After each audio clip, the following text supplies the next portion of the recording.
Hi welcome to my channel. నేనైతే కోడిగుడ్ల కారం చేస్తానండి. ఈ విధంగా చూడండి. ఫస్ట్ పచ్చిమిరపకాయలు, తెల్లగడ్డ, ఉప్పు మిక్సీ పట్టుకుంటా, కొంచెం కొబ్బరి వేసి కోడిగుడ్ల కారము ఈ విధంగా అయితే చేస్తాను. నేనైతే కొబ్బరి వేసిన, ఇంకా ఉప్పు కూడా తగినంత ఉప్పు కూడా వేసేసి మిక్సీ పట్టుకోవడమే. వాటర్ వేయకుండా మిక్సీ పట్టాలండి. వాటర్ అయితే వేయకూడదు. ఇట్లా ఆడించుకోవాలి. పచ్చిమిరపకాయలు, తెల్లగడ్డ, కొబ్బరి, ఉప్పు చూడండి. వాటర్ లేకుండా ఈ విధంగా ఆడించిన గుడ్లు 4 గుడ్లు అండి. మేము నలుగురము కాబట్టి ఒకరికొకటిన 4 గుడ్లు. కావాల్సిన ఎర్రగడ్డలు సన్నగా తరుక్కున్న, కొంచెం కరివేపాకు, 2 ఆవాలు, తర్వాతకు ధనియాల పొడి, పసుపు పొడి అండి. ఇవన్నీ బాగా వేయించేయాల. తర్వాతలో ఈ విధంగా అయితే నేను ఎంచుతున్నా. కోడిగుడ్లు, ఎర్రగడ్డ కారం అండి. నేనైతే ఈ విధంగా చేస్తున్నా. మీలో ఎవరికన్నా ఇంకా వేరే విధంగా ఏమన్నా వచ్చో నా కామెంట్స్లో చెప్పండి. నేనైతే ఈ విధంగా చేస్తున్నా. ఎర్రగడ్డలు బాగా వేగాలి. వేగిన తర్వాత పసుపు, ధనియాల పొడి కూడా వేసేసి వేయించుతున్నా. పసుపు, నెక్స్ట్ ధనియాల పొడి, ఇది కూడా వేగిన తర్వాత ముందుగా ఆడించుకున్న పచ్చిమిరపకాయల పేస్ట్ అండి. ఇది కూడా పచ్చి వాసన పోయేంత వరకు వేయించుకోవాలా. బాగా పచ్చి వాసన పోయేంత వరకు వేయించుకోవాలా బాగా. ఆ తర్వాత మన గ్రేవీ తగ్గట్టుగా కొన్ని వాటర్ వేసుకోవాలా. బాగా 15 నిమిషాలు గ్రేవీ అంతా ఉడికే వరకు మూత పెట్టేద్దాం. ఒక చిన్న టమాటా కూడా వేసుకోండి.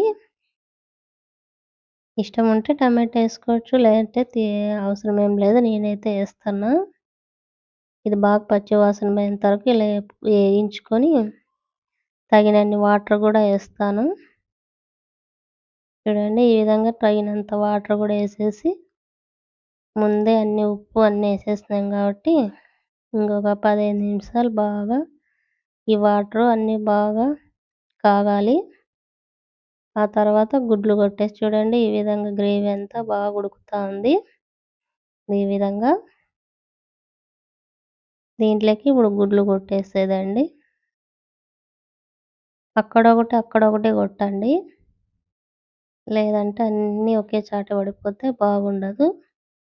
అక్కడొక గుడ్డు కొట్టేసుకోండి. ఈ విధంగా నేనైతే చూడండి అక్కడొకటి కొట్టేసుకుంటున్నా. 4 గుడ్లు ఈ విధంగా అక్కడొకటి కొట్టేసుకోవాలి. కలబెట్టకూడదండి, చెదిరిపోతాయి గుడ్లు. ఎక్కడుండేవి అక్కడే ఉన్నిద్దాం. ఈ విధంగా అయితే ఉడుకుతాను చూడండి. మళ్ళీ ఒక 15 నిమిషాలు ఉడకనిద్దాం. మూత పెట్టేసిన 15 నిమిషాలు ఉడకాలి. 15 నిమిషాల తర్వాత చూడండి గుడ్లు ఎంత బాగా పైకి వచ్చినాయో. చూడండి, ఈ విధంగా ఇంకొంచెం అయితే ఉడకల్లా. చూడండి, ఈ విధంగా ఆ గుడ్డు అయితే ఉడికింది. ఆ పక్క ఆ సైడ్ గుడ్డు ఉడకలేదు. ఇంకొక గుడ్డు ఉడకలేదు. ఇక్కడ ఉప్పు ఏమైనా తక్కువ ఉందేమని కొంచెం చూస్తాను. టేస్ట్ అయితే సూపర్ వచ్చింది, కానీ ఉప్పు కొంచెం తక్కువ ఉంది. ఉప్పు కొంచెం వేసుకుంటే సరిపోతుందండి. అన్నీ అయితే సరిపోయినాయి. కారం అయితే సరిపోయింది. ఉప్పు ఒకటి కొంచెం తక్కువ ఉందని కొంచెం వేస్తున్నా. నేనైతే ఈ విధంగా చేస్తానండి కోడిగుడ్లు, ఎర్రగడ్డ కారం. చూడండి, ఎక్కువ కలపకూడదు, కోడిగుడ్లు చెదిరిపోతాయి కాబట్టి. ఇంకొక 5 నిమిషాలు పెడితే చాలు, ఉడికిపోయినాయి బాగా. 5 నిమిషాలు పెట్టి ఆఫ్ చేసేదండి. వేడి కోడిగుడ్డు కారం చపాతీలకి సూపర్ ఉంటుందండి. ముద్దలోకి, చపాతీలకి అయితే బాగుంటుంది. అంత అన్నంలోకి అయితే అంత టేస్ట్ అనిపించదు. ముద్ద కానీ చపాతీ కానీ. చూడండి, 5 నిమిషాల తర్వాత ఈ విధంగా ఉడికింది. గుడ్డు అయితే చపాతీలా కాబట్టి ఈ మటుకు గ్రేవీ కొంచెం పెట్టుకున్నా నేను. ముద్దలేకైతే ఇంకొంచెం చిక్కగా చేసుకుంటే బాగుంటుంది. చపాతీ కాబట్టి నేను ఈ విధంగా చేసేసిన. ఇంకా స్టవ్ ఆఫ్ చేసేదే అండి. చూడండి ఈ విధంగా 5 నిమిషాల తర్వాత ఈ విధంగా.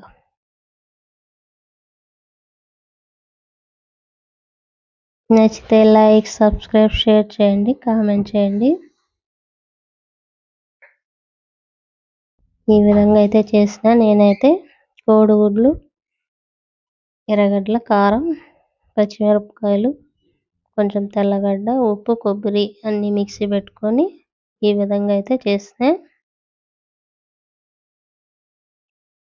చపాతీలకి సూపర్ ఉంది అండి. మీరు కూడా ఒక తురి ట్రై చేయండి. ఎలా వచ్చిందో కామెంట్స్లో చెప్పండి నాకు. తెలియనోళ్ళు ఈ విధంగా చేయడం తెలియనోళ్ళు ఎవరైనా కానీ